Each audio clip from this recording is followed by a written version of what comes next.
So today, we're not just talking about the battlefield, we're going deeper. We're going to get into the mind of a legend to really understand the architecture of power itself. Look, for years, the entire world was obsessed with that one question, right? But the answer to this question, well, it's infinitely more powerful. This isn't about what happened in the past. It's about your future. How do you actually build the kind of intelligence, that courage, and that confidence that makes someone a true legend? Think of it like this. We're going to build this mindset from the ground up, like a skyscraper. We're climbing 5 floors all the way to the top.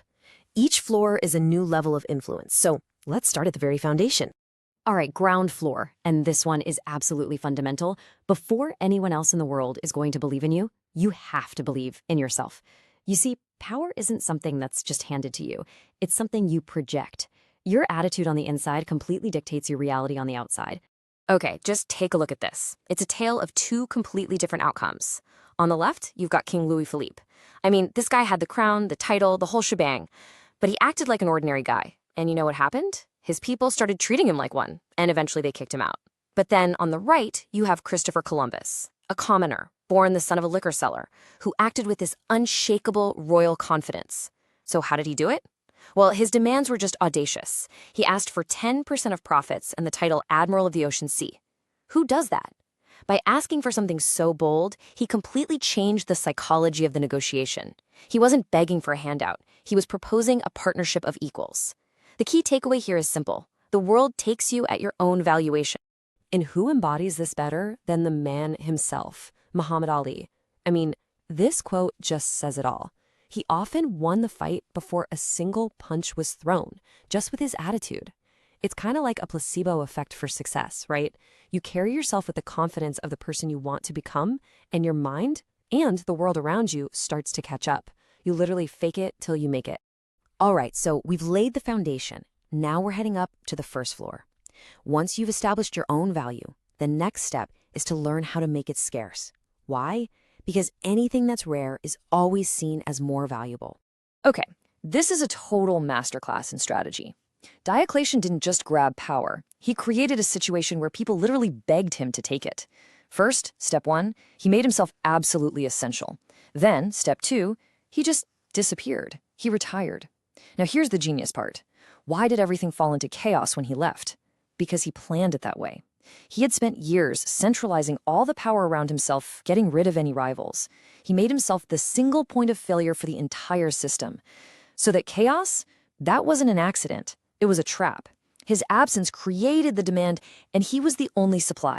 And you know what's crazy? This ancient Roman trick is the exact same thing that gets us to click buy now online today. It's FOMO, the fear of missing out. Only one hotel room left. The sale ends in 5 minutes. Limited edition. It's all designed to create that anxiety.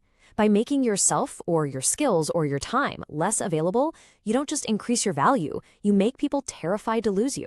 Okay, so you've built your own value, you know how to make it scarce, but that's only half the game. What about the other side, the demand? And what is demand, really? It's just human desire. That brings us to the second floor. This is all about understanding other people.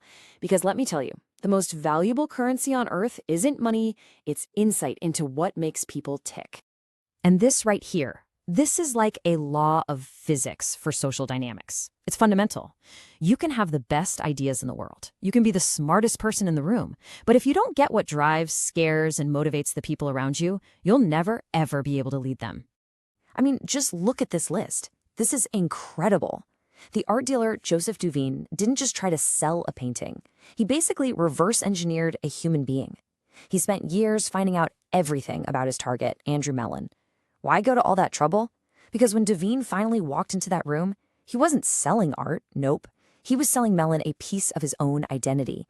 He was selling a solution to Mellon's deepest fears and desires. He knew exactly what to say because he had done all the homework. All right, we're climbing higher now. And this next floor, the third floor, this is where so many people fall. This is where you learn that being overconfident is way more dangerous than any enemy you'll ever face.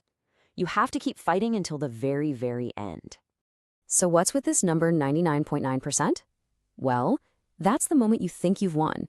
It's that point where you're almost certain you're going to succeed, and it is without a doubt the most dangerous moment of all. It's the moment you let your guard down.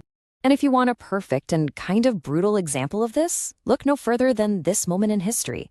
Chiang Kai-shek had pretty much won. You can see it on the timeline. He had Mao's forces totally crushed. But in his own mind, he declared victory. He thought it was over, and he turned his attention somewhere else. And that tiny 0.1% chance that he ignored, it spent 10 years growing in the shadows. And when it finally came back, it completely destroyed him. Victory is never, ever final until the game is actually over. And here we are, the top floor, the penthouse.